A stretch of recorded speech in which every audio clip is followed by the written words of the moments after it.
Hey everyone, Sam and Chris from Wyvern Kodiak here. Before we get started, like and subscribe, check out some of the other videos and content that we have on our channels. Thanks a lot. Hey everyone, thanks for pressing play and joining me on the Wyvern Kodiak channel. You've got Chris all alone today. There's a whole lot of cold and a whole lot of snow that's separating me and Sam. We figured that it would be a lot safer for us to record from home separately today. I want to go over, why am I a knife guy?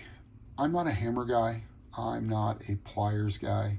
I am not a watch guy. All fine tools, all tools that I have numerous of, but they don't resonate with my identity like a knife does. So a couple of the questions I wanted to answer today and going through some knives in my collection are, why is a knife a part of my identity? Why did I choose the knives that I choose? And, so really, what's my type? I think a lot of people think that they purchase knives because of the steel type, or the blade material, or the locking handle, or, some of the features. Maybe it, has some great jimping.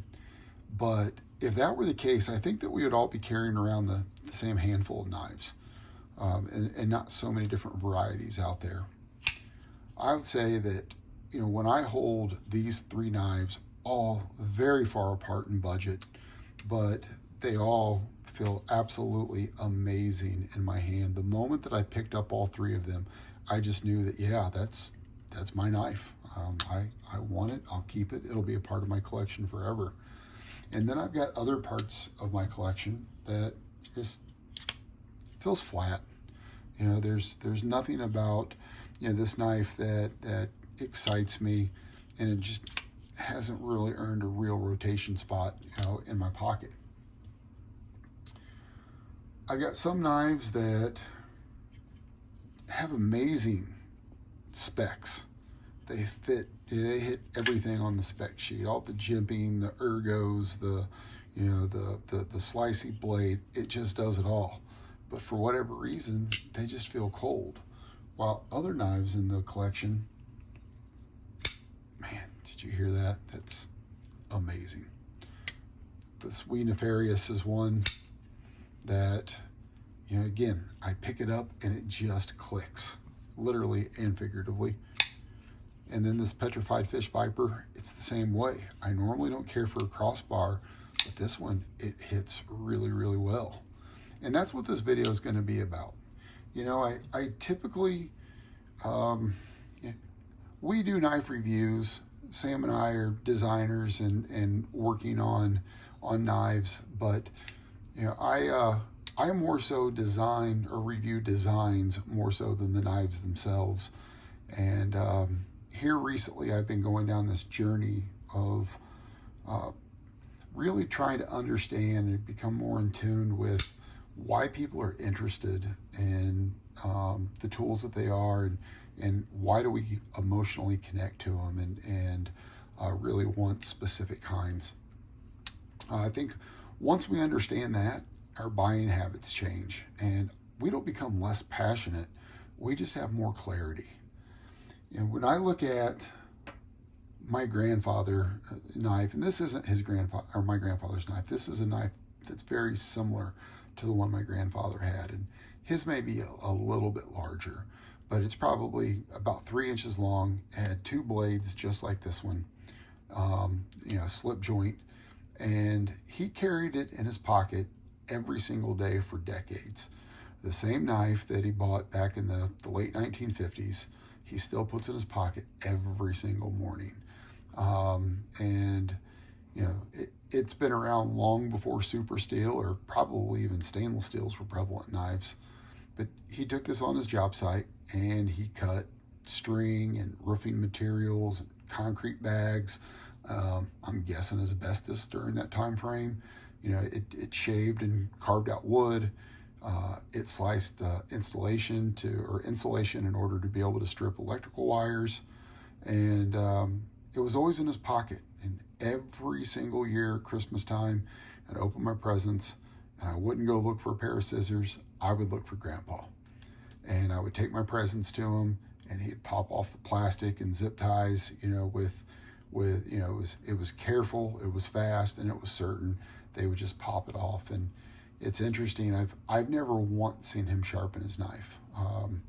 I assume that he strops it at night when he takes his belt off, but I don't know that for sure. But what I do know is, I've never seen it dull when it mattered.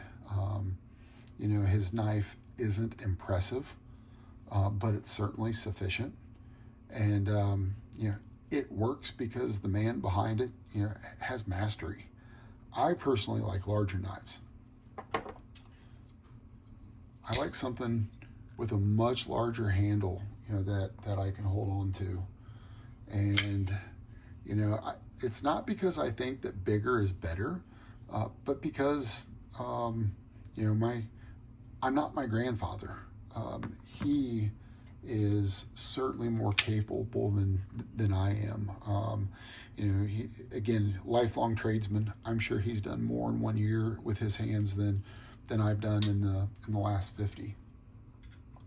My dad's situation is a little bit different. He lived in a different environment than my grandfather did, and he was a printer when I was a kid. And so this is the knife that that my father carried every day, through my childhood. And at work, it opened crates and cardboard boxes and cut shrink wrap and sliced banding. And at home, it handled whatever projects that he was working on and remodeling or on the car or whatever. I saw it cut weeds out of the ground, and just everywhere that he went, the knife went with him, and it was used. When we were in the woods, it cleaned game from rabbits to deer. When we'd go on camping trips, it became a camp knife. And when we were on our boat, it would cut ski rope and fishing line. Clearly, it's a full-size knife, and it's got a big enough grip to really hold on to. The ergos on this are really good. It was big enough to trust. And unlike my grandfather, I did see my dad sharpen his knife literally every single week, I think, because he depended upon it everywhere. And watching him with this, it really taught me to respect and value versatility. And that's something really that I think that I learned, by watching him. I think I was 11 years old. We were hunting deer that year, and we were camping on the banks of the Ohio River in southern Indiana. And my dad had brought his buck 110 that he was gifted, in his early adolescence. And he handed it to me and said something along the lines of, this is yours now. Take good care of it, and it'll take care of you. Something along those lines. And I don't really remember what was said, but I do remember that, how it made me feel. And that was my coming of age moment. And that was something that's very special to me, and one of the most memorable moments of my life. And it wasn't because of the knife. It was because that, my hero trusted me. My dad's a pretty sentimental guy, and he gifted me something that was given to him by somebody who was very important to him. And so that's a very big deal. He doesn't easily part with nostalgia. And since receiving that, I wish I could have grabbed it and pulled it out here today, but I've gifted that to one of my sons. So I think it's cool. The Buck family has had 3 generations of Bucks as the CEOs. And that Buck 110 that my dad has given to me and I've passed along has made it through 3 generations of my family. My grandfather and my father, they didn't need very many knives, and it wasn't because that they loved knives any less than me. It's because their knives reinforced who they are. Their work gave them mastery. Their environment gave them meaning. One knife, it just made sense for them. My life looks a whole lot different. I'm a white collar worker, and my work is abstract. It's meetings, it's decisions, it's responsibility. There's no finished wall at the end of my day. There's no truckload of printed materials, waiting for me at the dock. So I create meaning very differently than they did. Each knife that I own really represents an idea. It represents precision. It represents durability. That's a Excalibur, TRM Adam Excalibur, or Kunwu Excalibur. This is a Vosteed, I forget which model, Anio or something along those lines, but that represents innovation. This Chris Reese Sabenza 31, that's confidence. When I put these in my hand, each one of them means something to me. I'm not collecting objects. I'm studying a trusted method or standards. My grandfather, he mastered one standard. My father, he trusted one standard. And I study many standards. I think that's where my belief or my idea of mechanical soul comes in. I think that a knife has mechanical soul when it engages multiple senses. It does so with positivity and intentionality. It communicates confidence and control. It connects multiple senses at once, and you can really feel the purpose through the design and the execution. Man, this Dixon absolutely exhibits mechanical soul. That sound is fierce, and the feel and the lockup is so strong. And I absolutely love how this thing looks. That finish invites scratches to add to its rich character.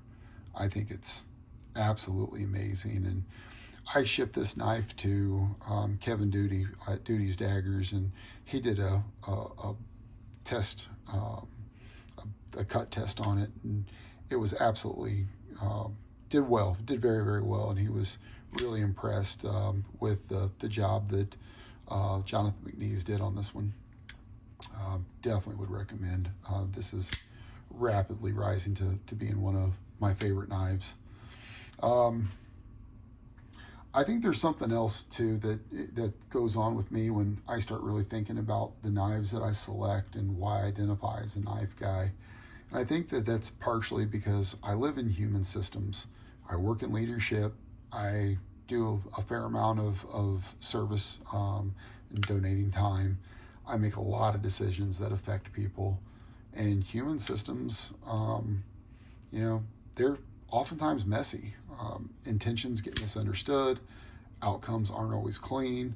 And even when you do it right, you question yourself, or at least I do. And mechanical excellence doesn't do that. It either is, or it isn't.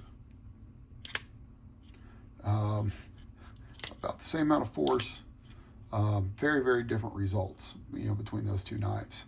And like this MSI, it really just feels lazy, and it should have been stellar. I had to put aftermarket scales on this to keep from cutting myself. The design, for the other scales were up high enough that I would always clip myself, each time that the blade dropped. And I think that was a design miss, because I've seen that complaint online by several other people in forums, as well as knife reviewers that have talked about it. But this knife to me just feels like it was rushed. You miss a detail like that, and then you push it through production anyway, and then you don't fix it on the following production runs. It almost feels like the design team was given a certain amount of time, and then the shot clock expired, and they're like, well, time's up, we're going to production, like they were competing on Forged in Fire or something. But this one certainly does not have mechanical soul. One that does, however, is my Norseman. And the mechanical soul clarity is absolutely grounding for me. When something's engineered and not just assembled, man, that really relaxes my mind. When the tolerances make sense. Look how close that is. sounds amazing. But the motion in this thing is predictable. And that's not just about this knife. That's really about mechanical soul, period. The motion's predictable and the outcome's reliable. Like, I can't fail this. If I break detent, it's opening. And when I'm alone or I'm sitting in meetings thinking, if it's a video meeting, I can put my knife under the table and flip while I think. You know, when I'm sitting alone at night, I'm thinking about things that I usually am flipping, and I believe that that's just creating structure and organizing my thoughts. It eliminates chaos because this mechanical excellence is really transferring it to me or through to me. And you know, I carry a knife because, you know, I want to be able to use it to help others. They need to cut something, they need to get into something, even if it's something as small as, you know, a loose fabric to keep a hem from pulling loose or whatever. I carry a knife not to look prepared, but to actually be prepared. You know, I want to be helpful and I want to serve, and you know, I want to be reliable. I want to be dependable, and you know, so all of those things are very important to me, and that's really what being a knife guy is to me. You know, the knife carrying itself, it just connects me to my roots and to my heroes because they are helpful. You know, my dad and my grandpa are helpful, dependable, reliable, you know, and they serve everybody that they love, and you know, as well. So this really reminds me of who I'm trying to be, you know, when I carry. It is those connections, and that's why I'm a knife guy. So I've got some questions for you. Does your knife represent, you know, your environment or your identity? Is it just a necessary tool for work, or does it symbolize something more? You know, who taught you to carry one? You know, what did it mean to you when they handed it to you? And what does the knife in your pocket say about the person that you're trying to become? You know, please tell me your story in the comments, and I'm looking forward not only to reading it, but to growing from it. So thanks again for pressing play and joining us at Wyvern Kodiak, and we enjoy walking out life with you.